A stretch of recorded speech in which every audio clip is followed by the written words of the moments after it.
नमस्कार, न्यूज़ 30 पर स्वागत है आपका। मैं हूं आपके साथ सुहानी मलिक। जयंत चौधरी को पटाने की बीजेपी की कोशिश पूरी तरीके से नाकाम हो गई है और वो विपक्षी दलों की जो अगली बैठक होगी बेंगलुरु में, उस बैठक में जयंत चौधरी हिस्सा लेंगे। यानी कि 17 और 18 जुलाई को बेंगलुरु में विपक्षी दलों की एक और बैठक है। इससे पहले पटना में बैठक थी और इस बैठक में जयंत चौधरी हिस्सा लेंगे।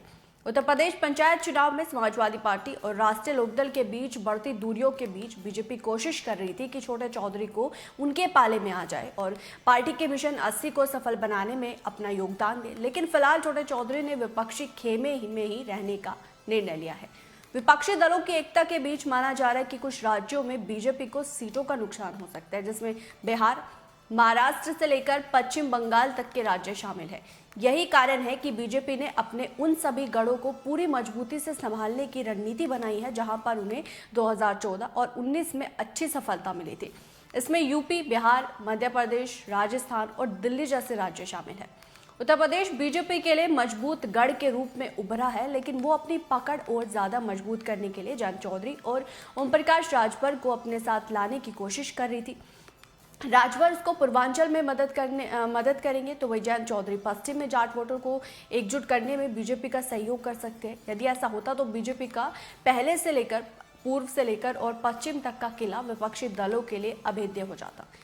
बता दें कि ओम प्रकाश राजभर ने भी अब एनडीए में जाने की जो उनकी तमाम तरह की जो खबरें आ रही थी, औपचारिक ऐलान माना जा रहा था कि जल्द हो सकता है, लेकिन इन सभी बातों के बीच अब ओम प्रकाश राजभर भी एनडीए में शामिल नहीं होंगे, ये कयास लगाए जा रहे हैं। सीटों के मामले को लेकर उनके अमित शाह से बातचीत होने की अटकलें बहुत टाइम से लगाई जा रही थी और दोनों दलों के बीच सीटों के तालमेल को लेकर भी अभी बात नहीं बनी है। इसी के बीच राजभर ने भी ये स्पष्ट कर दिया है कि एनडीए की 18 जुलाई को होने वाली बैठक में अभी वो हिस्सा लेने नहीं जा रहे हैं।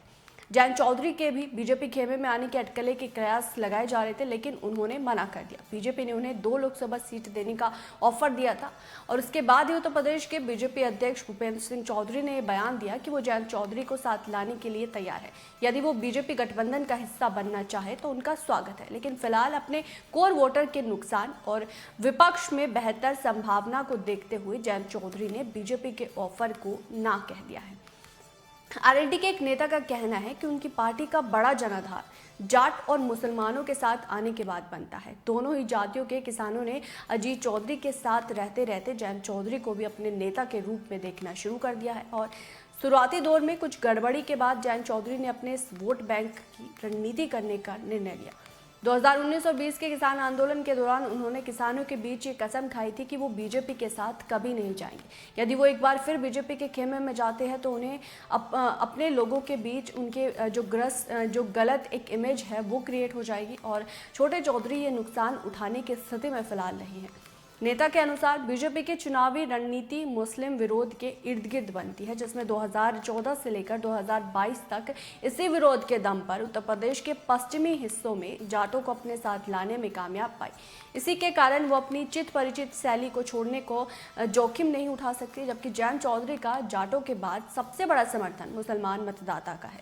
यही कारण है कि जयंत चौधरी बीजेपी के साथ नहीं जाना चाहते और अब राजभर ने भी, जो उनके इतने टाइम से कयास लगाए जा रहे थे कि राजभर भी बीजेपी में शामिल हो सकते हैं, क्योंकि उन्होंने अमित शाह से मुलाकात की थी, डिप्टी सीएम से मुलाकात की थी, लेकिन अब जो है वो कयास लगाए जा रहे हैं कि उनकी बात नहीं बनी है बीजेपी से कुछ सीटों को लेकर। क्योंकि अगर हम 2022 के विधानसभा चुनावों की बात करें तो तब भी सुभाषपा की बीजेपी से कुछ सीटों पर सहमति नहीं बनी थी, जिसके बाद ओम प्रकाश राजभर अखिलेश यादव के साथ चले गए थे।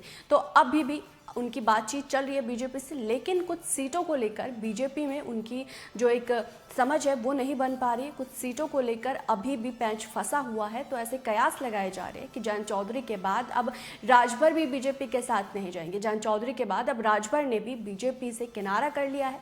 बहरहाल इस रिपोर्ट पर आपकी क्या राय है, आप क्या समझते हैं, वो ज़रूर कमेंट बॉक्स में बताएगा। मेरे साथ फिलहाल इतना ही, मुझे दीजिए इजाज़त। नमस्कार।